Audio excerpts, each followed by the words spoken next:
À 30 minutes de Poitiers, dans la vallée de la Vienne, le château de Fougeray. Comme tous les week-ends, c'est la reprise des travaux pour la famille Geoffroy. Une vraie cacophonie. À l'appel, le roi du bricolage, François, 44 ans, le chef de famille. À la hache, l'aînée de la fratrie, Violette, 21 ans. Mathilde, 19 ans, s'est quant à elle spécialisée dans la gratte à la taloche. Maman? Oui? Je fais ça? À la démolition, Enguerrand, 16 ans, et son solo de marteau. Viens voir. Et pour mener tout ce petit monde à la baguette, la maman Véronique, 46 ans. Je suis tout le temps appelée à faire des trucs, là, oui, c'est où maman, machin et tout, donc c'est vrai que je cours beaucoup. Enguerrand. Exemple. Regarde. Sans déconner, Enguerrand, t'arrêtes, là. Non, mais t'arrêtes. Bon, tu fais autre chose, parce que si c'est pour faire des conneries qu'il faut que je rattrape, c'est pas la peine. Non, mais c'est bon, parce qu'Enguerrand, ce qu'il a eu, c'est défoncé. Mais... Un rôle de chef de chantier souvent critiqué par ses enfants. Tu peux pas commander, donner des ordres et travailler en même temps. Non, ça n'a rien à voir, c'est que moi, il faut tout le temps que je gère tout. Non, mais c'est non. Ah non, c'est pas dans ma tête, non. Et c'est la même musique depuis plus d'1 an. Depuis le coup de foudre de Véronique pour ce château du XIVe siècle, un rêve de petite fille. Oui, moi j'ai toujours eu dans l'idée d'acheter un château. Donc, ah oui, toujours, même dès toute petite, quoi. Je voulais acheter un château, je voulais vivre dans un château. Ben, c'est vrai qu'il y a un côté magique, il y a un côté conte de fées. Ça s'explique pas, c'est pas raisonnable. On fait, waouh, c'est super et tout, quoi. Et on réfléchit un peu après, d'ailleurs. Un rêve dans lequel Véronique a embarqué toute sa famille. Avec 580 000 € et un brin d'inconscience, il s'offre ce petit palais de plus de 600 ans. Cheminée Renaissance, plafond décoré, superbe escalier gothique, mais tout le château n'est pas dans cet état. Des infiltrations d'eau, ce qui fait que... Il faut tout rénover. Gros œuvre, électricité, plomberie. 800 mètres carrés sur 2 étages, complètement en ruine. Et pourtant, Véronique s'y voit déjà. Il faut avoir l'imagination château. Quand on rentre là, faut l'imaginer avec un bureau, des tapis, cosy. Vous voyez ce que je veux dire? Un château en chantier pour lequel la famille s'est endettée sur 25 ans. C'est vrai qu'à 10 ans, on pense qu'on va nous donner une clé qui fait 4 kilos, qui est comme ça, en fer forgé, puis qu'on va rentrer dans un palace merveilleux, un château extraordinaire. Mais on ne s'imagine pas à 46 ans avec des emprunts sur le dos, un bordel partout, non. Pour rentrer dans ses frais, Véronique a prévu d'ouvrir des chambres d'hôtes, mais surtout d'y emménager au plus tôt. Elle s'est donné 6 mois pour rendre les lieux habitables. En attendant, toute la famille vit à quelques kilomètres de là, dans cette ferme de 150 mètres carrés. Ambiance royale, pourtant ici, on est loin de rouler sur l'or. François est agriculteur. Entre 2 chantiers, il s'occupe de ses 160 hectares de céréales et de ses 80 vaches. Véronique, elle, est doctorante en histoire et comptable à ses heures. Ces derniers temps, cette maman est très soucieuse. Le chantier est un gouffre financier. Tout l'argent de la famille y passe. On est sur la corde raide sans arrêt, quoi. On se sacrifie sur beaucoup de choses, hein, faut quand même. Bah, je veux dire, ici, on n'a pas le chauffage, on a des véhicules qui sont quand même pas top, on fait gaffe à tout. C'est difficile, en fait. Moi, je culpabilise des fois, moi, parce que c'est pas évident d'embarquer sa famille dans un trip comme ça. Bon, François, il est vraiment avec moi, mais moi, je sais que les enfants, ils me le reprochent, hein, des fois. Cette histoire, ils trouvent que c'est complètement irrationnel, que c'est fou, quoi. Mais Véronique n'a pas le choix. Pour réduire la facture, elle doit compter sur ses ouvriers du dimanche. Il est 10 heures passées. Debout, Mathilde. Et pour les enfants, la grasse matinée est terminée. Enguerrand, bon, on t'attend en bas, tu te grouilles. Bon, Violette, tu t'habilles, tu te grouilles. Non, bon, on y va, hein. Elle vient souvent pour réveiller comme ça? Oui, c'est fréquent. C'est un peu chiant, mais c'est comme ça. Et Véronique est du genre tenace. Bon, Enguerrand et Mathilde, on y va. Oh, j'ai pas déjeuné, putain. Faut vachement user de psychologie, quoi. Parce que si on leur impose, ouais, vous venez ce week-end travailler et tout, ça les emmerde. Donc, ils veulent pas. Non, c'est bon, ce week-end, il fait beau, machin. Donc, il faut subtilement leur proposer de nous donner un coup de main. Sinon, ils seraient tout seuls, là, ils feraient rien de plus. Dépêchez-vous, merde. Bah, c'est bon, attends. Bah, non, mais laisse tomber. Pas le temps de se rebeller. Dans 6 mois, toute la famille doit emménager au château. Le petit déjeuner se finira dans la voiture. Au programme de la matinée, le démontage du parquet du salon. Faites gaffe que ça bascule pas. Ah, bah il y avait un verre après. Mais... A priori, juste quelques lattes à changer. Mais personne n'arrive à se mettre d'accord. Pourquoi tu veux que je passe l'aspirateur, là? Bah ouais, je comprends. Ça va être viré. Si on enlève le plancher, c'est pas le problème. On se dépêche, s'il vous plaît. Tu veux que je passe Allez, et c'est bon, quoi. Tu veux que je passe l'aspirateur? Pourquoi? Parce que moi, j'enlève les lattes, tu me files un marteau. Moi, je passe un peu l'aspirateur, c'est pour le plomb. Bon, ça s'arrête là, bon, et puis après, j'arrête pour le plancher. J'essaie de gérer correct, mais si c'est... 10 minutes plus tard, les travaux commencent enfin. Pose-les au pied, là, le feu il est assez pris. Mais très vite, la famille découvre une mauvaise surprise. Ah non, mais les poutres, tout est pourri, hein, de toute façon. En fait, on découvre sur quoi on marche. C'est-à-dire que c'est Non, mais là, je suis en train de réaliser que c'est pas très solide, quoi. Limite, tout ce temps-là, c'était vraiment dangereux. Sous le parquet, presque toutes les poutres sont pourries. Le chantier est bien plus sérieux que prévu. Les trous, là, les passages comme ça, c'est des verres de bois. 95% du plancher sera même pas récupérable, donc voilà. Sinon, vous risquez de... Sinon, si on change pas, là, on va passer à travers, hein, ça c'est évident. Des frais supplémentaires, pas compris dans le budget. Coup dur pour la famille. Mais François le bricoleur a une idée pour réduire la facture. Pour trouver son nouveau parquet, François ne se rend pas au magasin, mais dans le parc du château. 10 hectares de forêt, des arbres à perte de vue. Il ne reste plus qu'à choisir. Par exemple, ça, c'est de l'acacia. Ça, c'est bon, ça. Ça me coûte rien, la matière première me coûte rien, mais bon... Ouais, il faut le déplacer, ouais. Et c'est là que ça se complique. Pour dégager son arbre de 500 kg, l'agriculteur doit se démener contre la végétation et s'armer de patience pour sortir cet énorme tronc de la forêt.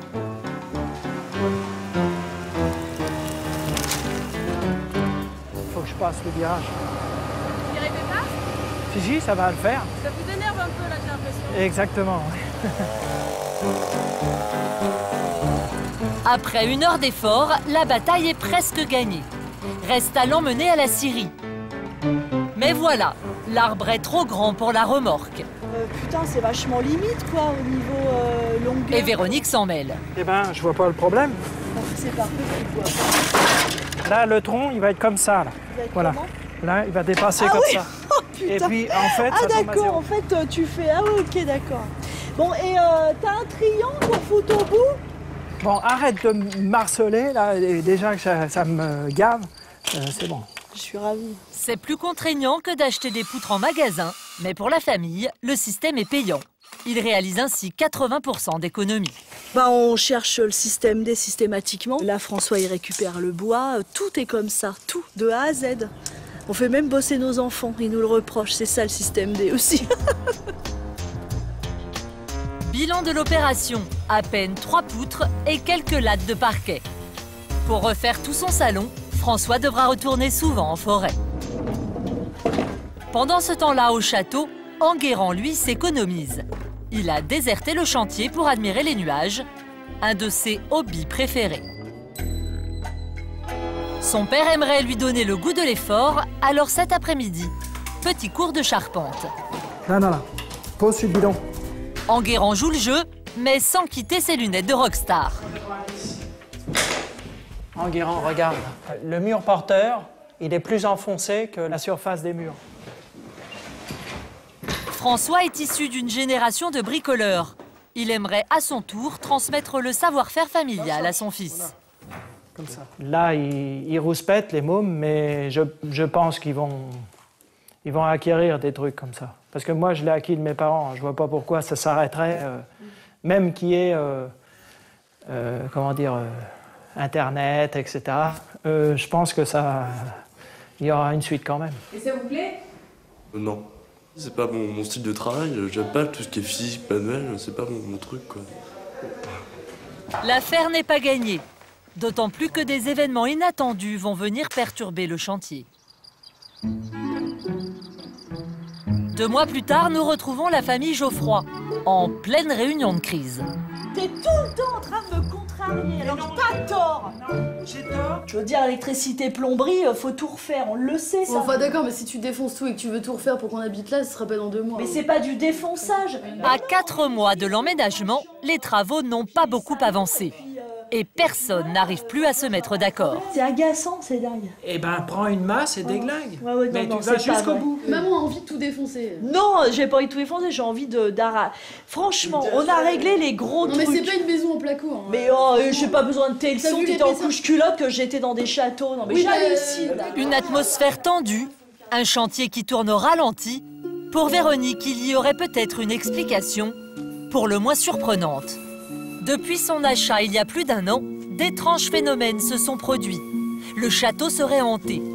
Véronique a commencé à y croire le jour où elle a décelé des silhouettes bizarres sur ses photos. On a eu une silhouette vraiment très nette d'homme sur la fenêtre à meneaux qui est entre les 2 tours, celle du milieu.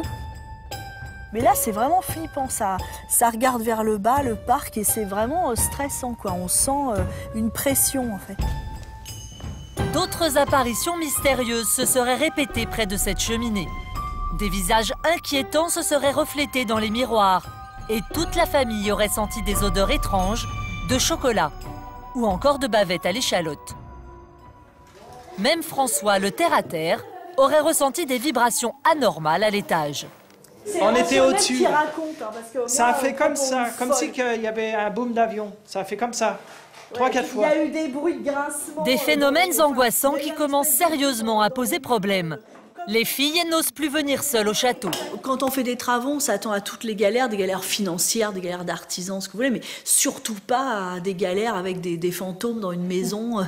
Je veux dire, une maison hantée, ça on voit ça que dans les films ou dans les romans. Pour en avoir le cœur net, Véronique a fait appel à Nadège, agent immobilier la semaine et chasseuse de fantômes le week-end. On est là, je sais pas quoi faire, moi. Je suis complètement paralysée, quoi. J'attends. Eh bien, on va passer dans chaque pièce pour essayer de ressentir ce qu'il peut y avoir. Voilà. Plusieurs générations ont vécu ici depuis 1416. Des aristocrates, des bourgeois, et certains y seraient décédés dans d'affreuses circonstances. Pour la médium, une dizaine de fantômes seraient prisonniers des murs du château. Elle va tenter de communiquer avec eux.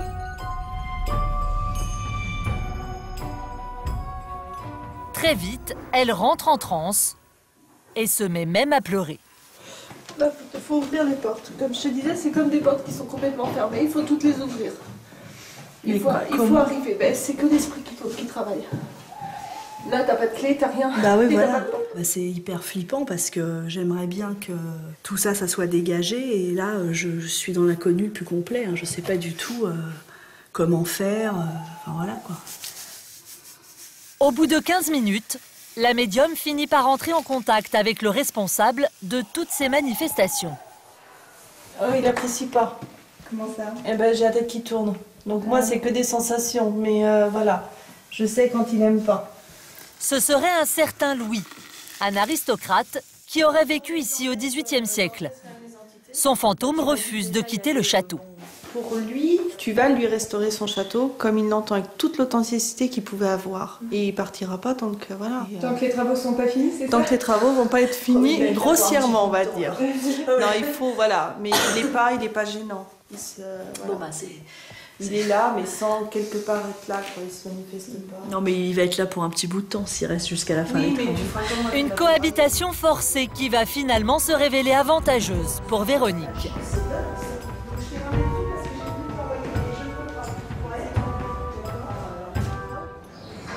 Quelques semaines plus tard, à Poitiers, la châtelaine a décidé de tirer parti de ses fantômes. Comme elle ne peut pas s'en débarrasser, elle décide de s'en servir pour financer ses travaux. Bonjour. J'ai des A3 à sortir.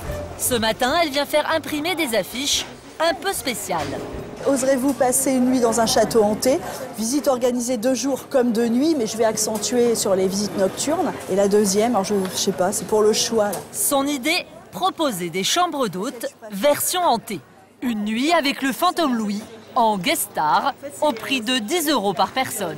Ben moi, si ça me permet de financer des travaux, c'est super. Donc on va accentuer ce thème, en fait, cette thématique. On va vraiment la prendre. Et je pense qu'un château qui a une bonne thématique peut plus rapporter que des visites classiques, quoi. Les gens en ont peut-être un peu marre. Voilà, quoi. Pas mal pour les travaux. Ah, ça serait super pour les travaux qu'il y ait du monde, ça c'est sûr. Pour rameuter du monde, la Châtelaine se lance dans une campagne d'affichage inédite auprès des commerçants du quartier. Est-ce que vous acceptez les affiches? Bien sûr. C'est pour des visites, l'organisation des visites dans un château. D'accord, très bien.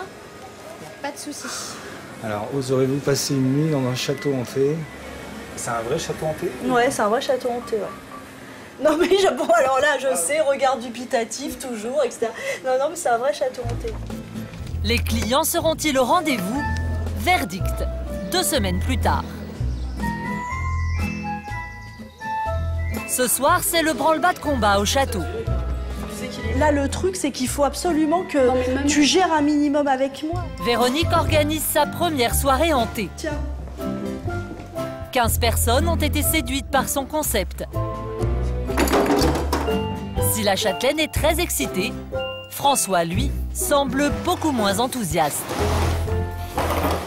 Vous êtes content qu'il y ait des visites? C'est un peu hâtif, dirais-je. Ça aurait pu être un peu plus tard, hein, parce que vous voyez, c'est en plein chantier, bon, c'est pas forcément génial. Hein. Pour le père de famille, ces visites représentent du travail en plus.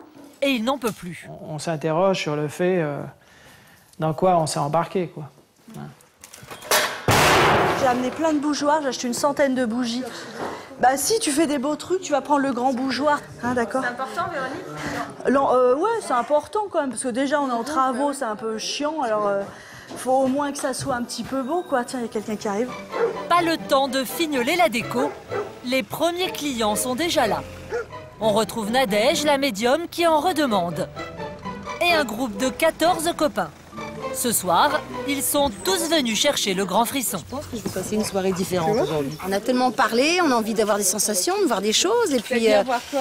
peut-être, je sais pas, des esprits, des choses qui se baladent. Des fantômes? Peut-être des fantômes, ouais. Moi, j'y crois pas trop, ça. Je sais même pas ce que c'est qu'un fantôme. J'espère que je vais en voir, à la limite. Le château est en grosse restauration et je vous demanderai de pas aller au premier parce qu'il y a des zones où on peut passer à travers, quoi. Donc voilà, je vous le dis, quoi.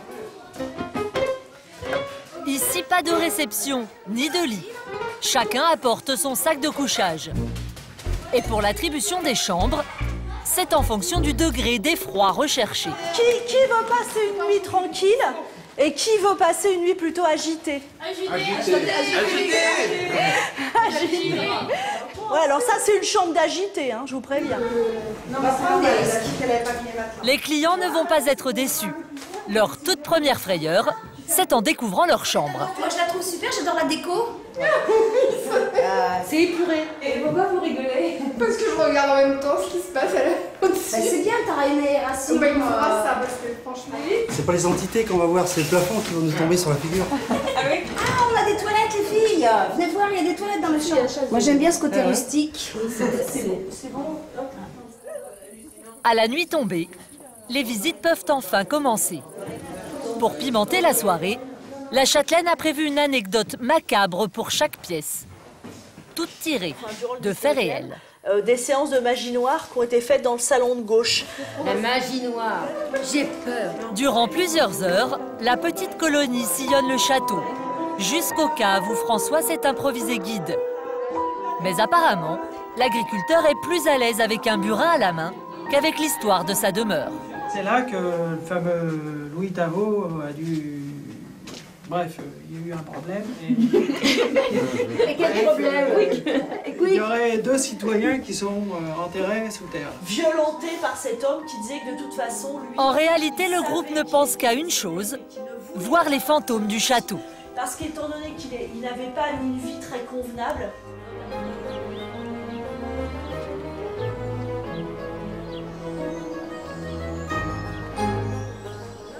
Faut regarder s'il y a quelqu'un en dessous. La soirée a été riche en émotions. Hélas, aucun fantôme n'est venu troubler leur sommeil. Au contraire, ils ont même très bien dormi. Un comble dans un château hanté. Le groupe est un peu déçu. C'était sympa. Mais bon, c'est vrai qu'on reste sur notre faim, quoi. On reste sur notre faim, parce qu'on aurait voulu ressentir des choses, mais une autre fois. Bilan de cette première soirée pour Véronique, 150 € de gagnés. Nous, on était 5, ça fait 10. Un maigre pactole, mais de quoi tout de même financer quelques travaux. Ça nous fait 5 mètres carrés de parquet, l'air de rien, ouais, exactement. C'est pas mal. Oui, oui. Bah, Ça fait un plein et demi de voiture. Ah ouais, toi tu vois tout le temps le négatif, faut voir le positif. Hein, Ah bah c'est positif parce aussi, tu vas pas qu'aujourd'hui, marcher à pied. Hein. Pas sûr que ces soirées fantômes suffisent à financer le reste du chantier, avant l'emménagement prévu dans 2 mois. Au château de Fougeray, c'est maintenant l'été. Et les grandes vacances pour les enfants désormais disponibles à plein temps. La famille s'est remise au travail. Aujourd'hui, on se réjouit des progrès réalisés. Super. C'est super. Et puis les deux, hein, s'il vous plaît. Hein. Et c'est vrai que ça fait plaisir d'avoir l'eau à Fougeray, même si bon, c'est pas demain qu'on va l'utiliser l'eau, mais c'est bien. C'est pas demain, c'est après-demain. C'est après-demain. L'eau, c'est fait. Mais le château manque toujours du confort le plus élémentaire. Je vais faire pipi dans les buis. Ah bon? Oui, parce qu'il n'y a pas encore de toilette.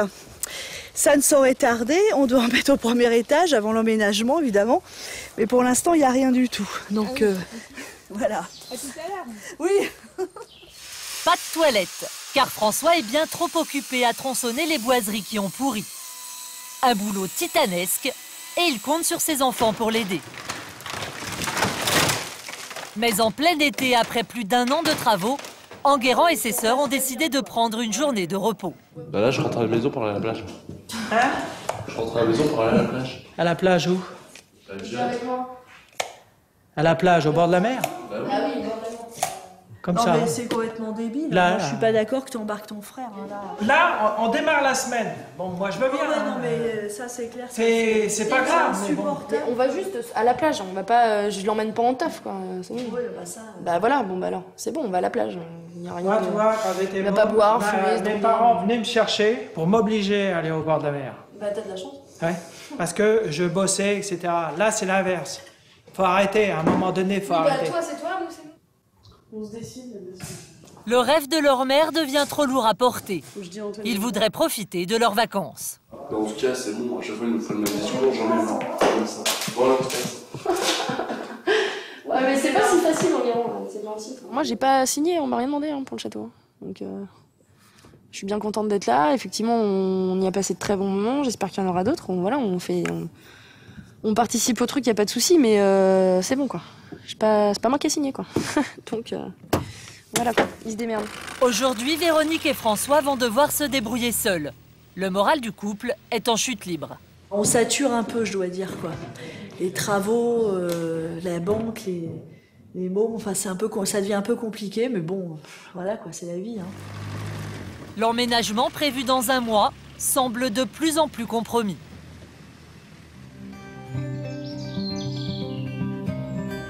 Un an s'est écoulé depuis notre dernier tournage.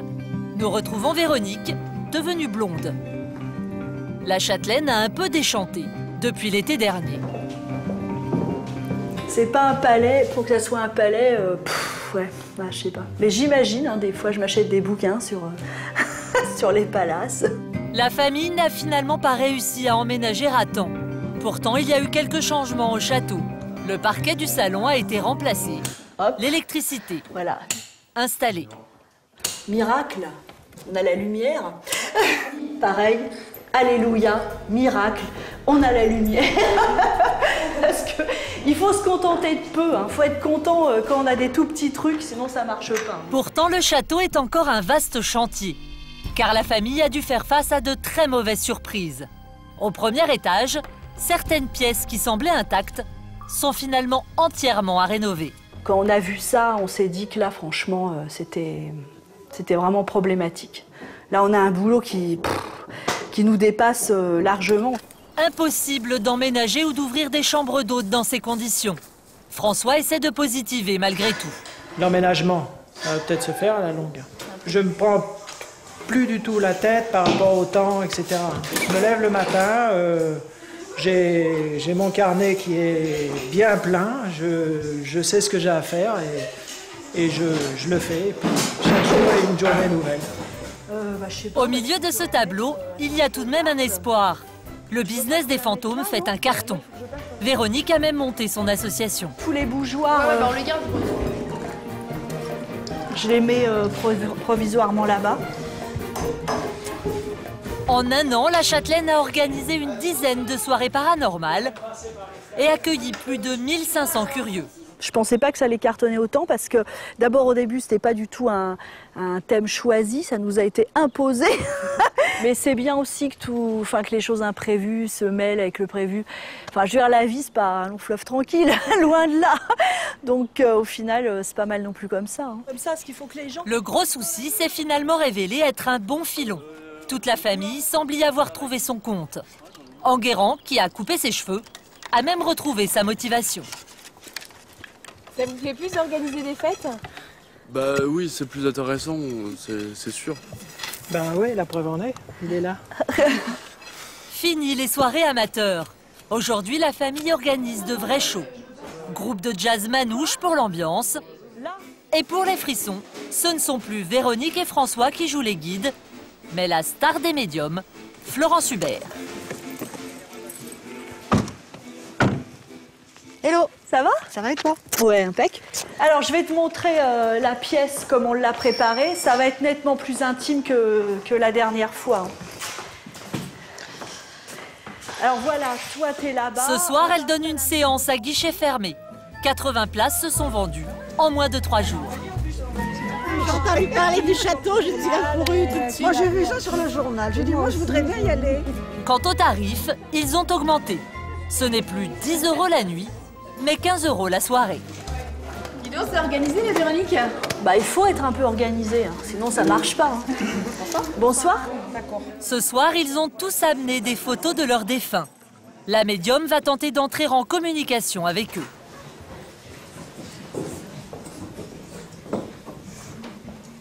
Alors, qui a perdu ce jeune homme? Où? C'est votre papa? Il me dit, ma jolie fille est venue. Waouh, waouh. Il dit, pleure pas, s'il te plaît, ne pleure pas, s'il te plaît. Hein? Bah oui, je sais bien, hein, je sais. Bon, attendez-moi. Pendant près d'1 heure, la médium transmet toutes sortes de messages, même les plus cocasses. Il fait du bruit quand il mange sa soupe. J'entends... Allez, hop là. Qui c'est ce monsieur-là? C'est papa. Et qui c'est, Mag? Bah, sa mère. Ah bah alors. Mais il me dit, mais t'as qu'à me prendre, tu me montres, et voilà.